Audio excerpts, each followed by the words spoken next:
Bonjour à tous et bienvenue dans cette quatrième vidéo. Dans cette vidéo, on va aborder les prédales du Ré plus 1. Donc ça va être le même principe. Donc on va étançonner, on va coffrer et on va couler la table de compression. Ensuite, on parlera de l'étanchéité à l'eau avec de nouveau le D-Bas qu'on placera au-dessus et en dessous du premier bloc d'assises.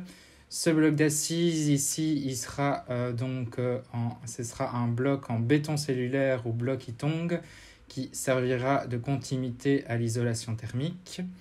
Ensuite, on fera le montage des murs intérieurs et la pose des poutres, donc avec la pose des blocs que je vous ai déjà, des types de blocs que je vous ai déjà expliqué dans une vidéo précédente.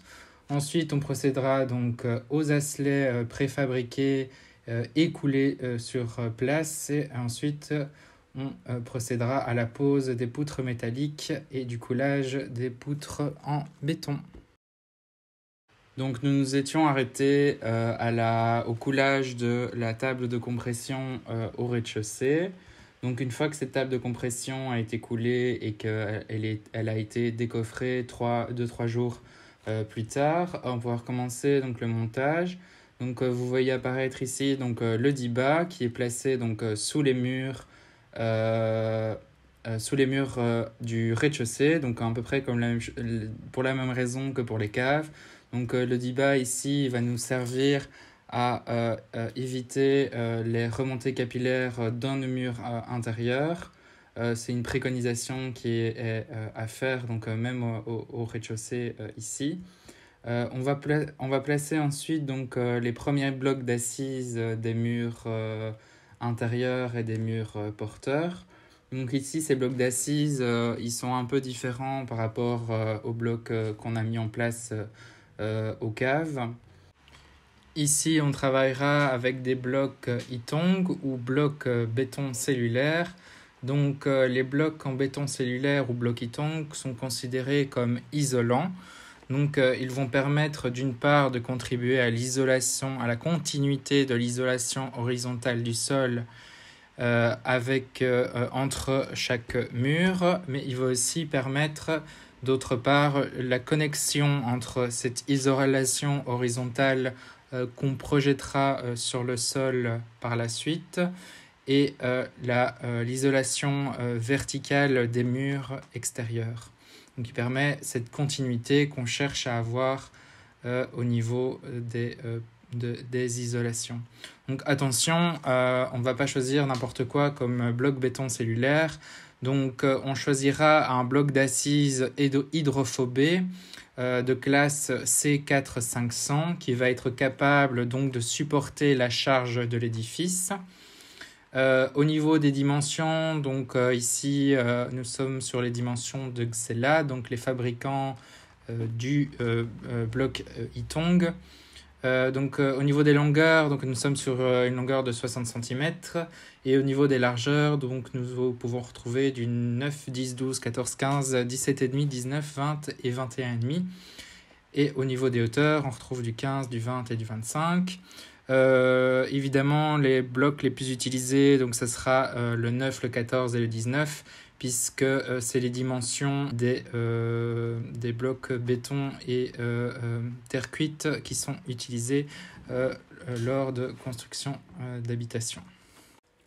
Donc ce fameux bloc d'assises, il va être positionné sur le D-Bas qu'on aura mis juste avant, avec la même mise en œuvre, c'est-à-dire qu'on placera une couche de mortier, le D-Bas, une couche de mortier, le bloc d'assises et de nouveau la même chose avec un deuxième D-Bas sur la partie supérieure de ce bloc d'assises.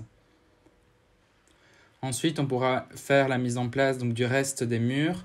Au niveau des blocs, ici, on a choisi des blocs en terre cuite que je vous ai expliqué juste avant avec les blocs béton. Ici, ensuite, vous pouvez voir apparaître les linteaux de porte intérieure. En fait, ces linteaux, ils vont permettre de reprendre la charge des blocs situés qui seront mis en plus au-dessus, puisque vous doutez bien que une porte ne fait pas la totalité de la hauteur de votre rez-de-chaussée. Donc on va placer un linteau de porte. Donc ces linteaux, ils ont une épaisseur de 6 cm généralement. Et vous pouvez retrouver différentes longueurs qui sont adaptées. Donc ces linteaux, ils sont préfabriqués. Ensuite, donc, on placera donc, le reste des blocs au-dessus des linteaux et au-dessus du reste des murs. Et on placera donc les asselets préfabriqués conformes aux prescriptions donc, de notre ingénieur. Donc ici, on a placé 4, je pense, oui, 4. On a placé 4 asselets préfabriqués. Et pour le reste, on devra les réaliser sur chantier. Donc une fois tout ça a été mis en place, donc on va commencer la mise en place donc, des poutres. Donc on posera d'abord les tensions pour le coffrage de la poutre en béton, sur lequel on posera la IPE 270 qui a été décidée. Et on réalisera donc le reste du coffrage avec le reste des étançons qu'on mettra en place pour les linteaux de fenêtres et les différents asselets qui doivent être préfabriqués directement sur place. Donc une fois que tout ça est mis en place, on va pouvoir procéder donc, au coulage du béton armé, suivant le choix des dimensionnements de l'ingénieur. Une fois tout ça mis en place, après 3 ou 4 jours, donc on procédera au décoffrage de celle-ci. Donc ici, comme nous sommes sur du béton aérien, nous serons donc sur 21 jours normalement de séchage pour que ceux-ci soient à 100% de leur capacité portante. Vous pouvez voir donc la pose du reste des blocs et ensuite on pose donc l'escalier préfabriqué également pour la même raison que les caves. Donc c'est plus économique, il y a moyen d'avoir un prix en tout cas puisqu'on est avec beaucoup d'éléments préfabriqués. Ensuite, donc, on va réaliser donc, un étançonnement des poutres métalliques. Pourquoi? Puisque en fait, on ne va pas attendre 21 jours le temps que nos asselets et notre poutre béton soient entièrement sèches. C'est pourquoi on va poser donc, ces poutres métalliques, donc ici c'est des HEA, sur des étançons pour reprendre la charge qu'elles vont devoir, que normalement, logiquement, les asselets et la poutre sont censés supporter. Donc on positionnera donc, ces fameuses HEA. Et ensuite, donc, on procédera à l'étançonnement de notre prédale. Donc la même chose que pour la cave. Donc on pose les étançons. On réalisera donc la pose de notre prédale sur minimum 5 cm d'appui.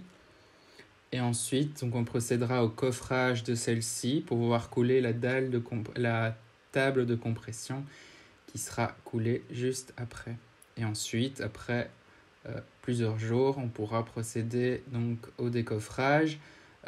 Ici, le décoffrage est bien trop rapide par rapport à la réalité, évidemment, mais c'est pour pouvoir vous continuer à vous présenter donc, le reste des mises en œuvre à faire puisqu'elle gênait un peu au niveau du visuel et aussi au niveau du placement de certains éléments. Donc voilà, c'est tout pour cette vidéo. Merci pour votre attention.